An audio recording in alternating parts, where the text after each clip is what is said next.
Hello and welcome to another teaching from 119 Ministries. Our ministry believes that the whole Bible is true and directly applicable to our lives today. If you would like to know more about what we believe and teach, please visit us at testeverything.net. We hope that you enjoy studying and testing the following teaching.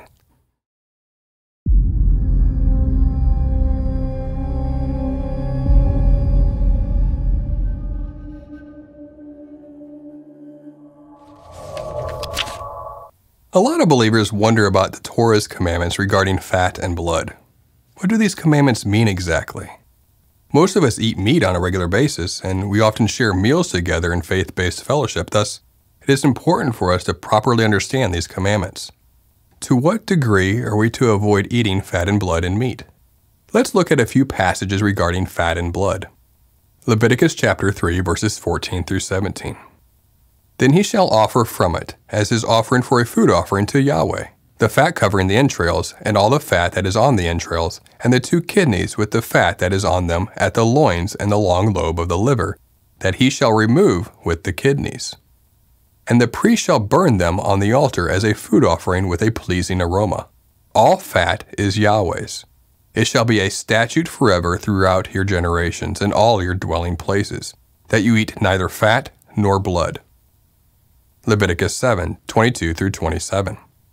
Yahweh spoke to Moses, saying, Speak to the people of Israel, saying, You shall eat no fat of ox or sheep or goat. The fat of an animal that dies of itself, and the fat of one that is torn by beast, may be put to any other use, but on no account shall you eat it.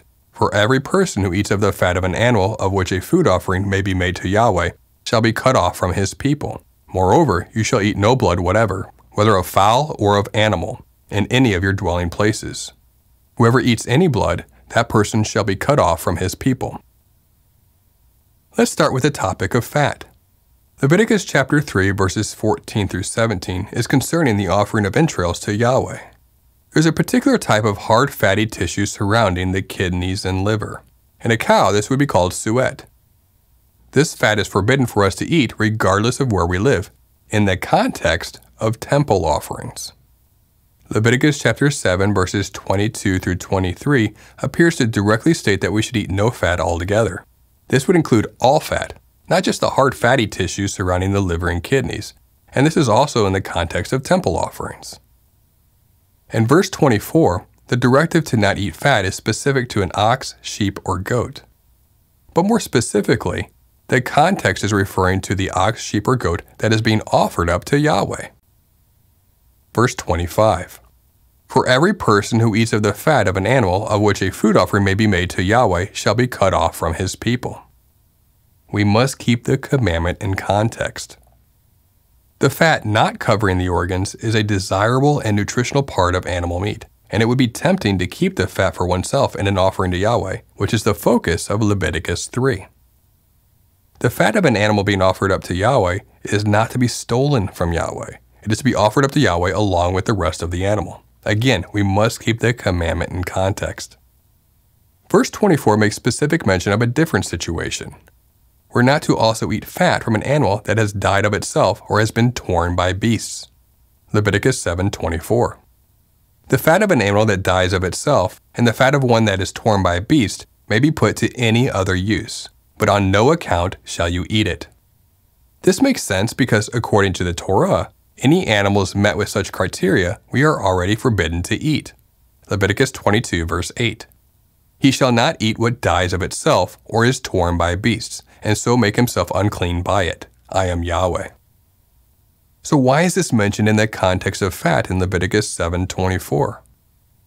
We cannot eat such fat or offer it up to Yahweh. However, Yahweh says we can put such fat to other good use. For example, fat can be used to make soap. In such instances, fat from animals that died by such means cannot be eaten, but used for other useful purposes. Some people, in misunderstanding this commandment, set out to salt and dry all of their meat to remove all fat. Think about that for a moment.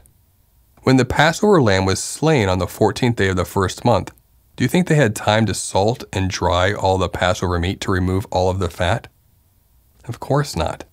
The Passover was eaten within hours of it being slain. It would have been impossible to remove all the fat from the Passover lamb that was eaten, nor was it necessary, as that was not the context of the commandment found in Leviticus 7. There will always be some degree of fat in all meat, even in the Passover meal. A fatty animal in the scriptures is considered to be desirable. Luke chapter 15. But the father said to his servants, "Bring out the best robe and put it on him, and put a ring on his hand and sandals on his feet. And bring the fatted calf here and kill it, and let us eat and be merry. For this my son was dead and is alive again. He was lost and is found." And they began to be merry. A calf that has been well fed will consequently have more fat. So fat in meat is okay, and it is to be expected. It does not contradict Leviticus chapter 3 or chapter 7, as Leviticus 3 is focused on the hard fatty tissue that surrounds the kidneys and liver, and only in the context of the temple offerings. Leviticus 7 is also in the context of not eating the fat that is to be offered up to Yahweh. Of course, we are not to eat the fat of an animal that dies naturally or is torn by beasts. In fact, we are not to eat anything from such animals that have died in such ways. So, what about the blood? The blood found in muscle is different than the blood found in veins. Hemoglobin versus myoglobin. It is literally impossible to remove all the myoglobin from meat. Most meat will not contain much, if any, hemoglobin. By contrast to hemoglobin, which is found in circulating red blood cells or erythrocytes, myoglobin is found intracellularly in body tissues. Both hemoglobin and myoglobin are red in color. We are not to eat any blood in any of our meat, regardless of where we live.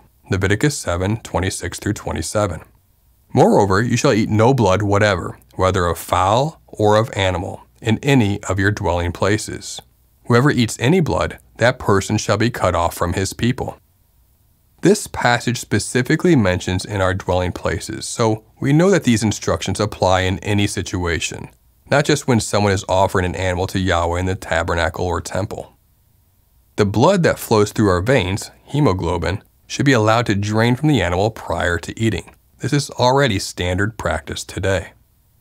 Often, the red liquid you might see surrounding meat you might buy in the United States is artificial. Often a red dye in water is added to make the meat appear more fresh or less gray. Myoglobin is naturally found in the muscle tissue, and there is nothing that one can do to remove all of it, as opposed to the hemoglobin. The Passover meal would not have only contained fat, it would have also contained myoglobin. In the ancient Near East, pagan nations would ceremonially drink blood of strangled animals and be involved with temple prostitution and the worship of idols. However, Yahweh does not want to be worshipped like false gods were worshipped. This is why in Acts 15, James states that new Gentile believers should first focus on immediately ceasing all idol worship and related activity, and then learn the Torah every Shabbat. Acts chapter 15. Therefore, my judgment is that we should not trouble those of the Gentiles who turn to God, but should write to them to abstain from the things polluted by idols, and from sexual immorality, and from what has been strangled, and from blood. For from ancient generations, Moses has had in every city those who proclaim him, for he is read every Sabbath in the synagogues. In summary, animal fat can be eaten as long as it is not fat from an animal that died in of itself, or is the hard fatty tissue surrounding the animal's internal organs if that animal is being offered up to Yahweh. Fat from an animal that died in of itself can be used for purposes that do not involve human consumption, such as soap, candles, or other purposes. Regarding blood, it is standard practice for most butchers to drain blood or hemoglobin. However, it should be recognized that removing 100% of all hemoglobin is impossible regardless of methods used. More importantly, the red liquid that we find in muscle tissue is actually myoglobin and not hemoglobin.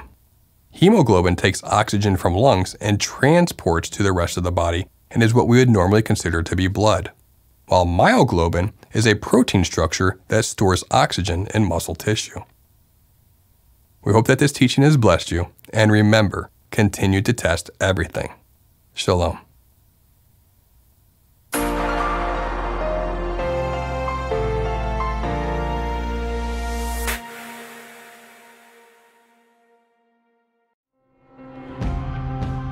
It is because of you, our generous supporters, who make it possible to offer these high-quality teachings completely free of charge.